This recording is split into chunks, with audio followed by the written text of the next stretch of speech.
नमस्कार, बहुत स्वागत है आपका। मैं हूं आपके साथ सुमित शर्मा। केंद्र सरकार ने जब से सेना में भर्ती के नए नियमों का ऐलान किया है, तब से ही बिहार के कई शहरों में प्रदर्शनों का दौर शुरू हो गया है।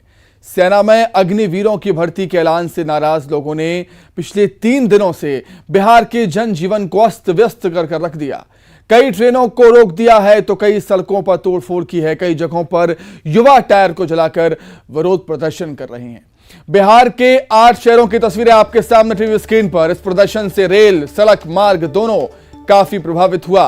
समस्तीपुर, लखीसराय, खगड़िया, अरवल, बिहटा, बक्सर, नालंदा, मुंगेर, कमोवेश सब कहीं एक से हालात। युवा प्रदर्शन कर रहे हैं। कहीं ट्रेन रोक दी, कहीं तोड़फोड़ की, कहीं ट्रेन को आग के हवाले कर दिया, सड़कों पर चक्का जाम कर दिया है और काफी तोड़फोड़ युवाओं ने दिखाई है, युवाओं ने की है। और सवाल ये उठता है कि अगर नाराजगी है तो आग क्यों? नाराजगी जाहिर करने का यह कैसा तरीका? क्या सरकारी संपत्ति को नुकसान पहुंचाया जाएगा? नाराजगी जाहिर करने के तरीके और भी हो सकते हैं, लेकिन यह तरीका क्या सही है, सवाल यहीं उठता है। क्या ट्रेनों में आग लगाना सही है? क्या सरकारी संपत्ति को तोड़ना सही है? चक्का जाम ठीक बात है, आप कर सकते हैं, लेकिन एक हद तक।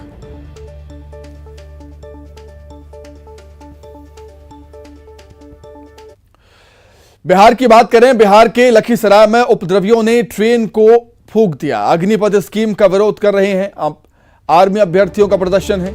स्टेशन पर अभ्यर्थियों का प्रदर्शन देखिए किस तरीके से ट्रेन को आग के हवाले कर दिया है। कई ट्रेनों में प्रदर्शनकारियों ने तोड़फोड़ की। तो स्टेशन पर प्रदर्शनकारियों ने तोड़फोड़ की है। तोड़फोड़ तो की ही है। आग को किस तरीके से, ट्रेन को किस तरीके से आग के हवाले कर दिया, वो तस्वीरों में आप देख सकते हैं किस तरीके से सरकारी संपत्ति को नुकसान पहुंचाया जा रहा है।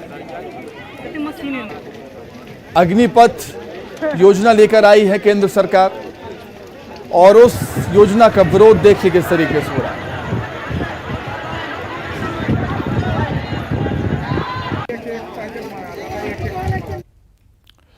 वहीं बिहार में अग्निपथ योजना पर प्रदर्शन लगातार जारी है। समस्तीपुर में छात्रों ने ट्रेन में आग लगा दी। जम्मू तवी गुवाहाटी एक्सप्रेस में आग लगाई है। मोदी नगर स्टेशन पर यह आग लगाई है। ये आप तस्वीरें देख रहे हैं। बिहार से अलग अलग जगहों से ये तस्वीरें सामने आ रही हैं। अग्निपथ योजना पर प्रदर्शन लगातार जारी है युवाओं का।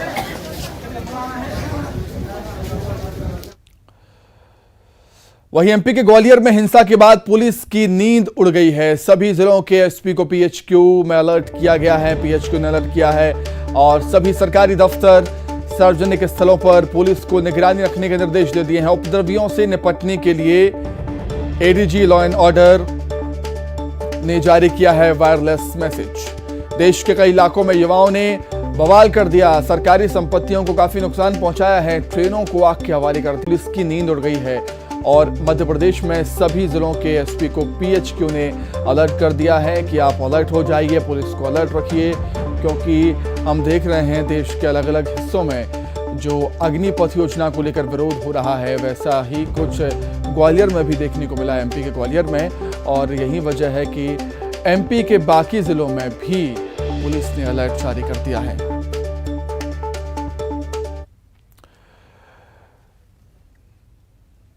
तो चलिए, अधिक जानकारी के लिए हम सीधे राजधानी भोपाल का रुख कर लेते हैं। मेरे सहयोगी अनुराग हमारे साथ जुड़ गए हैं लाइव।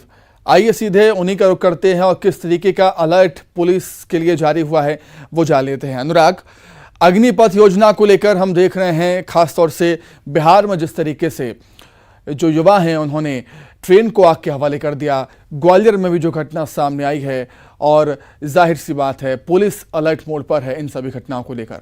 किस तरह का अलर्ट पुलिस के लिए जारी हुआ है अनुराग? बिल्कुल। देखिए, अग्निपथ योजना को जारी करने के बाद जिस तरीके का बवाल बिहार में मचा, उसके बाद मध्य प्रदेश के ग्वालियर में भी छात्रों का हिंसा देखने को मिली थी। हालांकि इस पूरे मामले को लेकर अब वीडियो फुटेज के आधार पर उपद्रवियों के खिलाफ मामला दर्ज किया जा रहा है। लेकिन ग्वालियर के मामले के बाद पूरे मध्य प्रदेश में अलर्ट जारी कर दिया गया है। जहां जहां पर इंटेलिजेंस रिपोर्ट निकल कर आ रही है कि जहां पर हिंसा हो सकती है, और एहतियात के तौर पर भी ये कदम उठाया गया है कि भोपाल समेत प्रदेश भर के जिलों में अलर्ट जारी किया गया है। किसी भी तरह की हिंसा को रोकने के लिए ये कदम उठाए जाएंगे। तो पूरे प्रदेश में अलर्ट जारी किया गया है। भोपाल पीएचक्यू से भी अलर्ट जिलों के लिए जारी किया गया है, ताकि किसी भी तरह की हिंसा ना हो, किसी तरीके की उपद्रव ना हो। साथ ही युवाओं को भी ये समझाने की कोशिश की जा रही है कि आखिर किस तरीके से अग्निपथ योजना में प्रावधान किया गया और जिस तरीके से केंद्र सरकार ने इसमें कुछ और संशोधन किए हैं, उसकी भी जानकारी युवाओं तक पहुंचाने की कोशिश की जा रही है। तो कुल मिलाकर कल जिस तरीके से ग्वालियर में युवा सड़कों पर उतरे थे, उसके बाद पूरे मध्य प्रदेश में एहतियात के तौर पर अलर्ट जारी किया गया है। ठीक है अनुराग, आप बने रहिएगा हमारे साथ, कुछ और खबरों पर भी हम आपसे जानकारी देंगे। तो देखिए, इधर अग्निपथ योजना को लेकर बवाल है, लेकिन केंद्र सरकार ने इस योजना पर एक बड़ा फैसला ले लिया है। सरकार ने आयु सीमा में बदलाव कर दिया है। अब 23 साल तक युवाओं की भर्ती हो सकेगी अग्निपथ योजना के जरिए। आयु सीमा को 21 से बढ़ाकर 23 कर दिया गया है, और लेकिन छूट केवल पहले साल ही मिलेगी। ये बात भी ध्यान में रखना जरूरी है। पहले अग्निवीर बनने के लिए आयु सीमा थी 17.5 से 21 साल, लेकिन अब 17.5 से 23 साल होगी।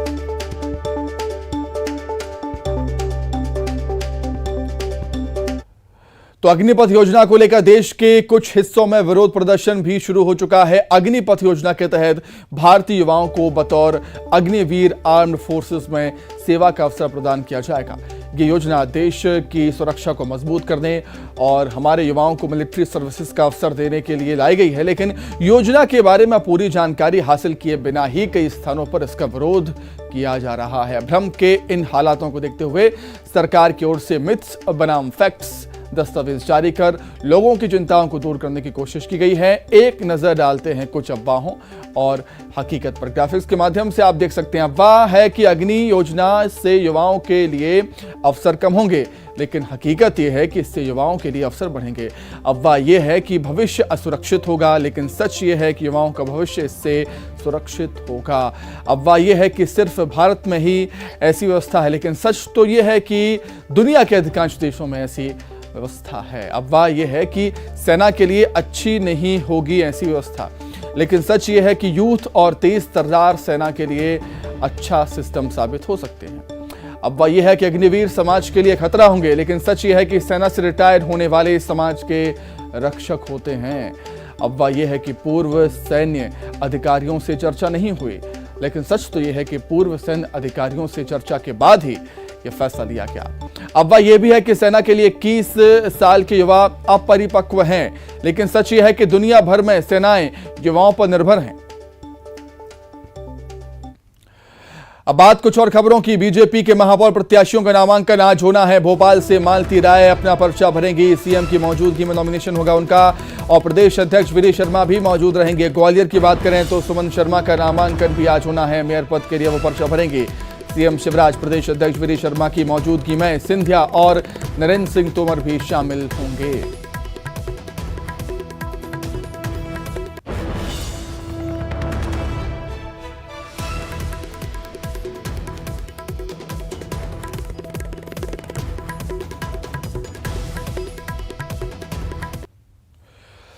बात करें कांग्रेस की तो भोपाल में कांग्रेस उम्मीदवार विभा पटेल भी अपना नॉमिनेशन आज भरेंगी। महापौर पद के लिए पर्चा भरेंगी वो। पीसीसी चीफ कमलनाथ और कांग्रेस के तमाम दिग्गज नेता उनके साथ मौजूद रहेंगे। तो कांग्रेस ने अपना उम्मीदवार बनाया है विभा पटेल को मेयर पद के लिए। वो आज अपना पर्चा भरेंगी पीसीसी अध्यक्ष कमलनाथ की मौजूदगी में, और कांग्रेस के कई नेता भी उनके साथ मौजूद रहेंगे।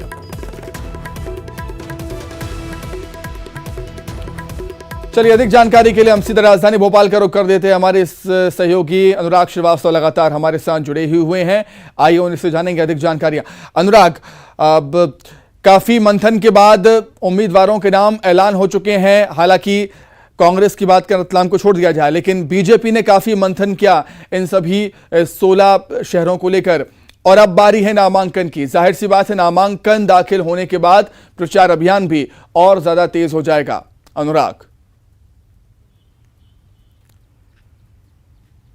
बिल्कुल सुमित, देखिए नामांकन दाखिल करने का आज और कल आखिरी दिन है और यही कारण है कि इन 2 दिनों के अंदर उम्मीदवार अपना नामांकन दाखिल करेंगे। लेकिन नामांकन दाखिल करने के साथ ही चुनाव प्रचार की सरगर्मी भी तेज होती हुई नजर आ रही है। मुख्यमंत्री शिवराज सिंह चौहान अब से कुछ ही देर के बाद 10 बजे भवानी चौक पर एक जनसभा को संबोधित करेंगे। भोपाल से महापौर पद की उम्मीदवार मालती राय के समर्थन में ये चुनावी सभा होगी। प्रदेश अध्यक्ष वीडी शर्मा भी इसमें शामिल होंगे और इस चुनावी सभा के बाद 11 बजे कलेक्ट्रेट दफ्तर पहुंचकर मालती राय का नामांकन दाखिल किया जाएगा और इसके बाद मुख्यमंत्री ग्वालियर रवाना होंगे, जहां पर बीजेपी उम्मीदवार सुमन शर्मा के समर्थन में नामांकन दाखिल किया जाएगा और कार्यक्रम आयोजित किया जाएगा। इसमें भी पार्टी के तमाम बड़े नेता ज्योतिरादित्य सिंधिया, नरेंद्र सिंह तोमर, वीडी शर्मा सभी शामिल होंगे। इसी तरीके से कांग्रेस के अंदर भी नामांकन दाखिल आज किया जाएगा। विभा पटेल आज दोपहर 12 बजे कलेक्ट्रेट दफ्तर पहुंचकर अपना नामांकन दाखिल करेंगी। उनके साथ प्रदेश कांग्रेस अध्यक्ष कमलनाथ भी शामिल होंगे। तो इन 2 दिनों के अंदर उम्मीदवार अपना नामांकन दाखिल करेंगे, लेकिन उसी के साथ अब चुनावी सभाओं और रोड शो के कार्यक्रम भी आयोजित किए जाएंगे। सुनिए। ठीक है अनुराग, आप बने रहिएगा हमारे साथ। कुछ और खबरों पर भी आपसे हम जानकारी लेंगे। और तो नॉमिनेशन की प्रक्रिया आज होनी है और भोपाल से बात करें कांग्रेस की तो विभा पटेल अपना नामांकन दाखिल करेंगी और ग्वालियर में बीजेपी का पैच यहां पर फंसा हुआ था, लेकिन वो सुलझ गया और सुमन शर्मा को बीजेपी ने उम्मीदवार ग्वालियर से बनाया है और उनका भी नामांकन आज होना है। तो केंद्रीय मंत्री सिंधिया और केंद्रीय मंत्री नरेंद्र सिंह तोमर भी मौजूद रहेंगे। सीएम शिवराज वीडी शर्मा भी मौजूद रहेंगे नामांकन दाखिल करने में।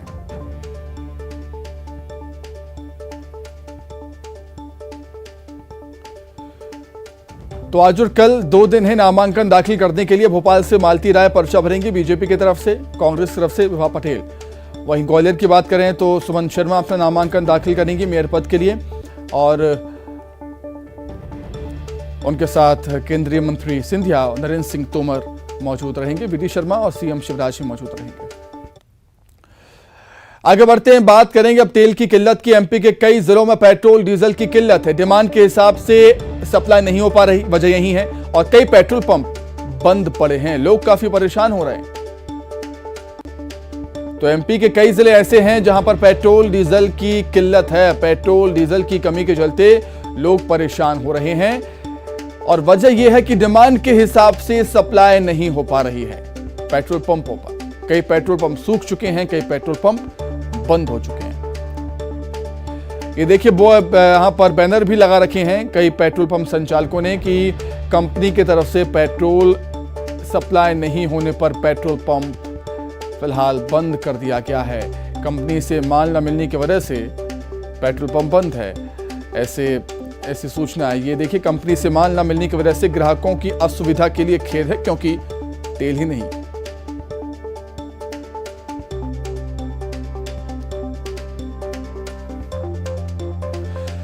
तो मध्य प्रदेश ही नहीं, छत्तीसगढ़ में भी ऐसे हालात हैं। छत्तीसगढ़ में भी कई जिले ऐसे हैं जहां पर पेट्रोल की किल्लत से लोग परेशान हो रहे हैं। कई जिले ऐसे हैं जहां पर लोग काफी परेशान हैं क्योंकि पेट्रोल पंप, अधिकांश पेट्रोल पंप बंद हैं क्योंकि उन्हें भी डिमांड के हिसाब से सप्लाई नहीं हो पा रही है। तो ना पेट्रोल मिल रहा है ना डीजल मिल रहा है।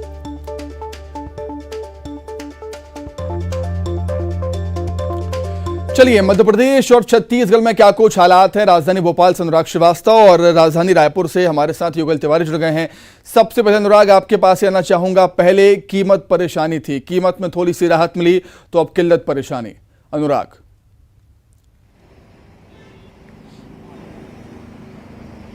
बिल्कुल, देखिए भोपाल के यदि हम शहरी क्षेत्र की बात करें तो यहाँ पर भी कई petrol pump dry petrol pump में तब्दील हो गए हैं। ग्रामीण इलाकों में हालात बुरे हैं क्योंकि वहां पर कई दिनों से पेट्रोल और डीजल की सप्लाई नहीं हो पाई और इसी कारण लोगों को शहरी क्षेत्रों की तरफ रुख करना पड़ रहा है। खरीफ का सीजन चल रहा है। इस समय भी मैं एक पेट्रोल पंप पर मौजूद हूं। यहाँ पर भी आप देख सकते हैं कि लोग जो यहाँ पर पहुंचे हैं पेट्रोल डलवाने के लिए, वो यहाँ पर लगे बोर्ड को देखकर वापस लौट रहे हैं। इस तरीके के हालात राजधानी के कई पेट्रोल पंपों के हैं और साथ ही यहाँ पर एक बाकायदा नोटिस भी लगा दिया गया है कि किस वजह से पेट्रोल और डीजल यहाँ पर सप्लाई नहीं हो पा रहा है। कंपनी से माल ना मिलने की वजह से ग्राहकों को असुविधा के लिए क्षमा प्रार्थी है। ये पेट्रोल पंप आप देख सकते हैं मेरे पीछे, यानी कि यहाँ पर पेट्रोल और डीजल की डिपो से सप्लाई नहीं हो पा रही है।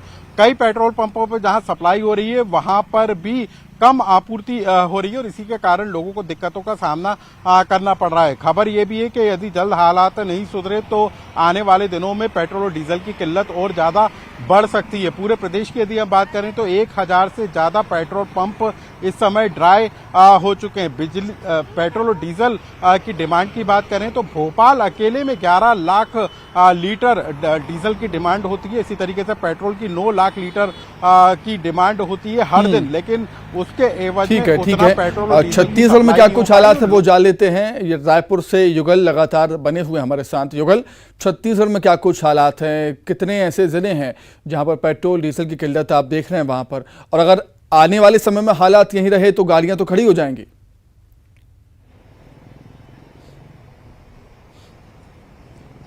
देखिए सुमित, पहले जो पेट्रोल के दाम थे उसने आहत किया, कुछ राहत मिली, लेकिन अब पेट्रोल के शॉर्टेज ने सबकी चिंता बढ़ा दी, चाहे वाहन चालक हो चाहे खेती किसानी करने वाला किसान। मैं अपने सहयोगी इमरान कुरैशी से कहूंगा कि देखिए ये पेट्रोल पंप है और इस वक्त पूरी तरह से सन्नाटा पसरा हुआ है। यही वजह है कि छत्तीसगढ़ के अधिकांश जिलों में पेट्रोल की किल्लत देखी जा रही है और ये बात अलग है कि पेट्रोल की किल्लत को भाजपा कह रही है कि इसे कृत्रिम जो है अभाव बताया जा रहा है, अफवाह फैलाया जा रहा है। वही कांग्रेस का साफ कहना है कि जिस तरह से जो पेट्रोलियम पदार्थों का जो संचालन है, तेल का वितरण है, तमाम जो चीजें हैं वो केंद्र सरकार करती है और ऐसे में ये अफवाह कहाँ, ये तो हकीकत है। तो बहरहाल पेट्रोल की किल्लत को लेकर के यहाँ पर राजनीति जरूर जारी है, लेकिन चाहे वाहन चालक हो जो रोजी रोटी अपने वाहनों के माध्यम से निकालते हैं, उनकी मुसीबत बढ़ गई है। और सबसे बड़ी बात यह है कि यहाँ 69 लाख हेक्टेयर पर खेती किसानी का काम किया जाता है। तो ऐसे में खेती किसानी का सीजन है, मानसून का सीजन है, किसान रोपाई के लिए बीज तैयार कर रहे हैं, जो खेती किसानी की ओर रुख कर चुके हैं। और ऐसे में सुदूर जो ग्रामीण वनांचल क्षेत्र के जो किसान हैं उनको डीजल नहीं मिल रहा है। ट्रैक्टर में डीजल अगर नहीं मिलेगा तो जुताई का कार्य पूरा नहीं होगा, बुआई प्रभावित होगा और ऐसे में खाद्यान्न संकट भी एक बड़ा संकट आ सकता है। क्योंकि देखिए अधिकांश पेट्रोल पंप है वो खाली हैं। हालांकि राजनीति दल हैं वो कुछ भी कहें, लेकिन हकीकत यही है कि पेट्रोल पंप ड्राई है। अब जरूरत इस बात की है कि पेट्रोल पंप में जो है तेल की आपूर्ति है वो होनी चाहिए, अन्यथा खेती किसानी का काम तो प्रभावित होगा, आवागमन भी बाधित होगा। छत्तीसगढ़ में बहुत से जिले ऐसे हैं जहां सिर्फ बसों के माध्यम से लोग पहुंच सकते हैं। अगर डीजल का क्राइसिस होगा, पेट्रोल का क्राइसिस होगा तो आने जाने वाले लोग हैं आपने, क्योंकि ईंधन से बहुत सारे काम यहाँ पर जुड़े होते हैं और पहले कीमत समस्या थी, अब किल्लत समस्या बन रही है। बहुत धन्यवाद युगल और बहुत धन्यवाद अनुराग आपका जुड़ने के लिए। तमाम बातचीत के लिए आगे बढ़ते हैं, बात करेंगे दुर्ग की, जहां पर नशीली दवा बेचते इंजीनियरिंग का छात्र गिरफ्तार हुआ है। आरोपी के पास से नशे की 30 सिरप जब्त हुई है। कोलिहापुरी क्षेत्र में बेच रहा था ये नशे का सामान। आरोपी से 1700 रुपये भी जब्त हुए। पुलगांव थाना पुलिस की कार्रवाई। अधिक जानकारी के लिए बातचीत करेंगे, संवाददाता मिथिलेश जुड़े हैं फोन पर। मिथिलेश, क्या कुछ और जानकारी आपके पास? देखिए सुमित, बताना चाहूंगा कि दुर्ग पुलिस जो है नशे के खिलाफ लगातार अभियान चला रही है और उसी के तहत पुलिस को एक गुप्त सूचना प्राप्त हुई थी कि कोलिहापुरी क्षेत्र में एक युवक जो है वो नशे का सिरप बेच रहा है। इस सूचना पर पुलिस ने वहां पर दबिश दी और आरोपी को जब हिरासत में लेकर उससे पूछताछ की गई तो उसने ये कबूल किया है कि वो नशे का सिरप बेचा करता था। वो इंजीनियरिंग कर चुका है और अभी कॉम्पिटिटिव एग्जाम की तैयारी कर रहा था।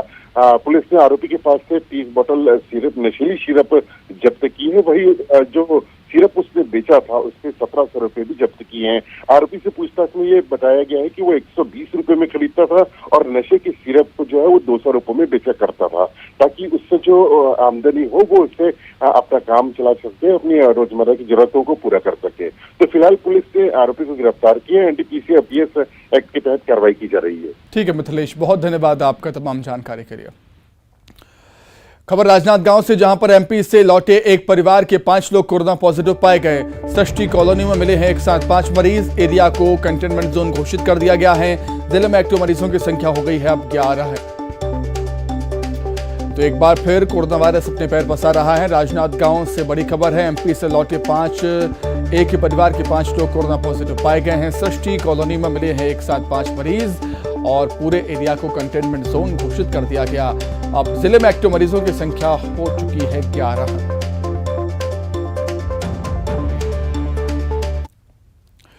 एक पिता अपने पूरा जीवन अपने बच्चों के लिए समर्पित कर देता है। उसका दिल तो बस अपने बच्चों की खुशी में ही खुश होता है। इस बार फादर्स डे पर न्यूज़ 18 लाया है पापा के लिए अपनी फीलिंग्स जताने का एक मौका। थैंक यू पापा, खास आपके लिए। फादर्स डे पर आप अपने पापा को गिफ्ट कर सकते हैं एक स्मार्टफोन। करना बस इतना है कि अपना फोन उठाएं और एक मिस्ड कॉल दीजिए आपकी टीवी स्क्रीन पर जो नंबर दिख रहे हैं उस पर। तो इसी के साथ ही फिलहाल इस बुलेटिन में इतना ही। खबरें लगातार जारी है। नमस्कार।